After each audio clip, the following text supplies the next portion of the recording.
नमस्कार मित्रांनो, पुन्हा एकदा स्वागत आहे आपलं बिडकर साडीवाला यूट्यूब चॅनलवर। मित्रांनो बघा, इतकं मस्त सुंदर कलेक्शन आणलेलं आहे आपल्या दुकानामध्ये, जे की एकदम सॉफ्ट कपड्यामध्ये आणि असं सुंदरशी सिरस्कीची डिझाईन आहे पदरावर।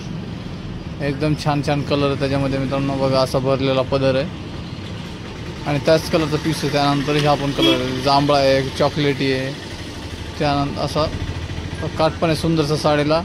आणि आपल्याकडे याच्यामध्ये 3 कलर अवेलेबल आहेत, जांभळा, चॉकलेटी आणि असा ग्रीन कलर, म्हणजे डार्क पंजाबी कलर आहे मित्रांनो। आणि असं भरलेला फुल बुट्टी साडीला ऑल ओव्हर डिझाईन येणार आहे आणि असं छानपैकी पदर आहे सिरस्कीमध्ये, अगदी सुंदर आहे मित्रांनो। आणि साडी मागवण्यासाठी आपल्याला घ्यायचं आहे साडीचा स्क्रीनशॉट आणि पाठवायचा डिस्क्रिप्शनमध्ये किंवा स्क्रीनवर नंबर चालू आहे त्या नंबरवर। असा पदर आहे मित्रांनो, पूर्ण ऑल ओव्हर पदर भरलेली डिझाईन येईल आणि पेमेंट आपल्याला पहिले करावं लागेल, नंतर साडी पाठवली जाईल।